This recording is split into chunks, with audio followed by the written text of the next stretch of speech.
Hello there, Star Wars toy fans. This is Jim. Thanks for stopping by my channel. It's been a while since I put together any action figure videos for you guys, and those of you that are missing those, I'll be putting some together shortly, hopefully within the next week or so. Work's going to be slowing down here this week, and I'll have a little bit more time, but it's been the month of May and June has been absolutely crazy. And for those of you who don't know, I'm a music teacher, and so you get your performances, we had our tour. I mean, it's just a busy time. And so as things are winding down, I'll have a bit more time to give you some more action figure and ship-related videos.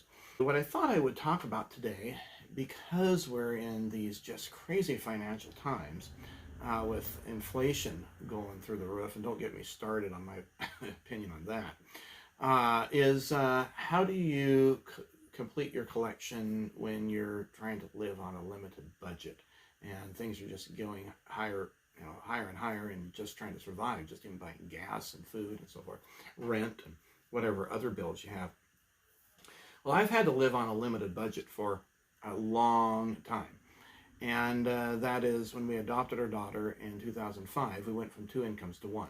Prior to that, I had gone crazy collecting Power of the Force stuff. I mean, I had duplicates of figures and loose ones that I've shown you, and then ones that were mint on card in a comic book long boxes. I even had the complete 12-inch collection up through, I think, the Gamorrean Guard, that by Hasbro. And I ended up selling an awful lot of that stuff, probably 3/4 of it, just to restore my 1927 Model T, which I have here. Because there wasn't money in the budget to do it. And I acquired the Model T the year after our daughter was adopted. It was 90% original and 90% worn out, which meant that if I was going to run the car, it was going to need reproduction parts. That meant selling off a lot of my Star Wars stuff. And I don't have any regrets for it, because the Model T is something that I take the family out in. My son and I go to the park. We do some tours now and then with the club.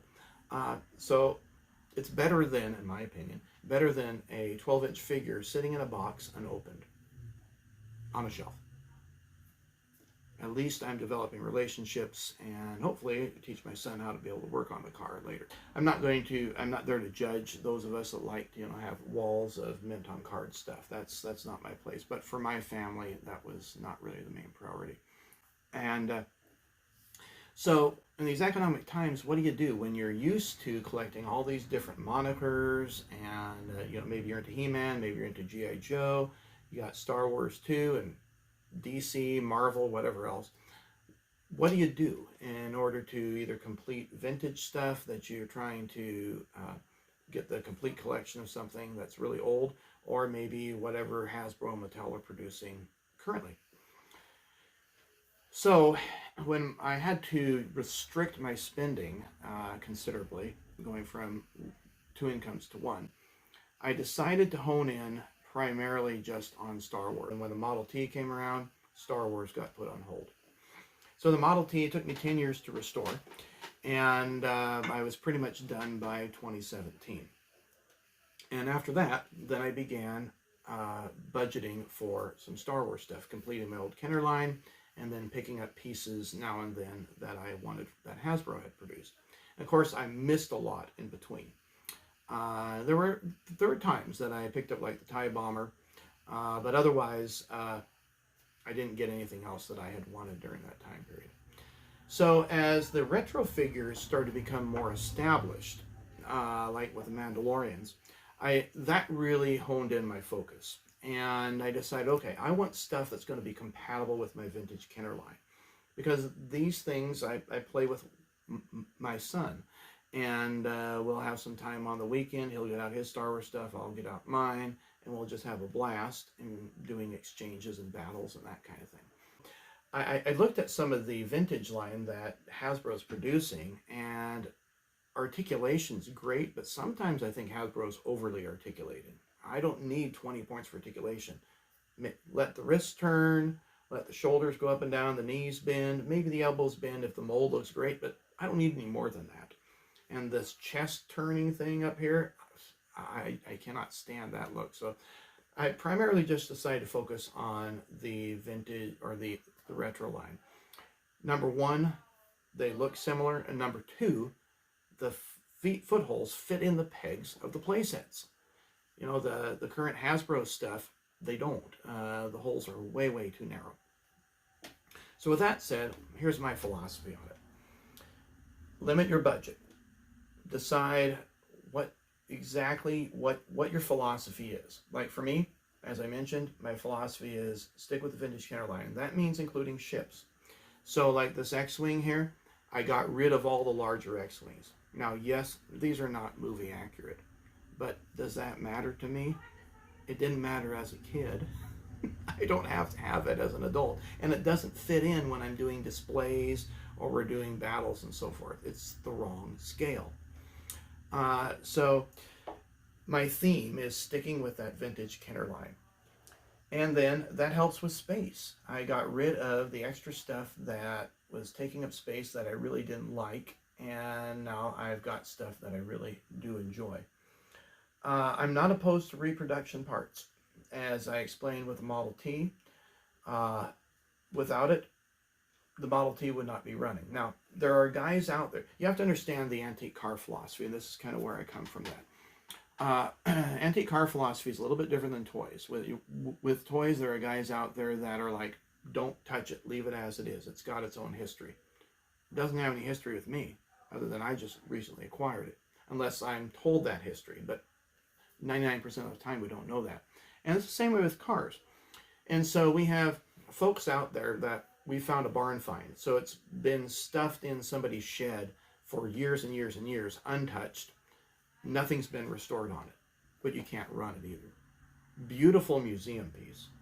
Beautiful museum piece. But what are you going to do with it? It just sits there. With the Model T that I restored, my son and I can take it to the park. We can take it to club events. We can go to picnics. We can just drive around for fun. I can take it to work and show the kids what the technology was in 1927. Show them how cars work. Explain how the combination of gasoline with a spark and air ignites the fuel, causing it to go. It becomes a whole learning discussion. Have conversations with people about the technology during that time. So and of course it's 100% stock, and that's the way I would want it.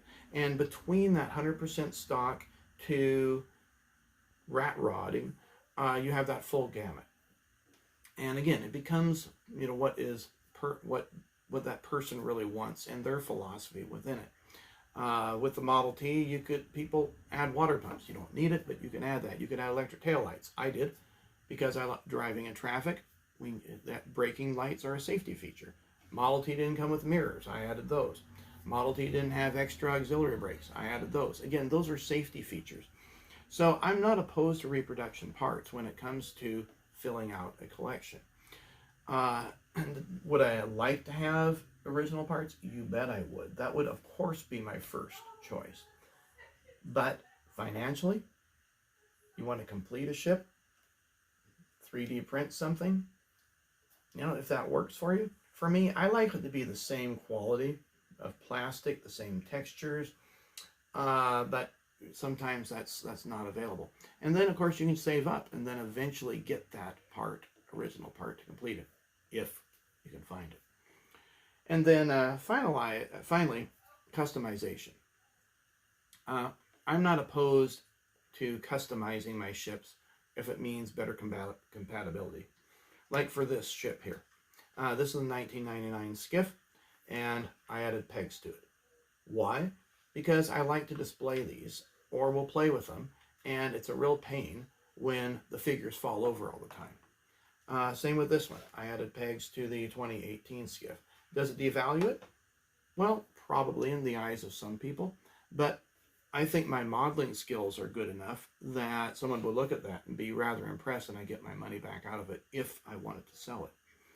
These ships here, with the exception of this one, were junkers. Now, I would not customize the 1985 skiff. That's way too valuable for that. But like this ship here, this is kind of a Frankenstein. This Red 4, the wings were broken. In fact, I think this one was white and the rest was gray, so that was the battle damaged X-Wing. And I decided to make this red 4, so I bought the stickers from Zach Paris. I airbrushed this. This happens to be a 3D printed canopy that I added some glass to, 3D printed guns. I had an R5 that was a Hasbro, so the wings do function now. And then I added electronics. So I added some engine lights. And that can be a lot of fun to be able to customize your ships. And again, I do airbrushing, I do what's called oil techniques, taking artist oils and blending in certain colors and then clear coating it. It's just a blast. And to do this type of stuff, that's how I relax in the evening. So that's my philosophy for what it's worth. And I hope you found it useful. Those of you that are out there collecting, I'm sure you have your philosophy on things, and be happy to share it with me.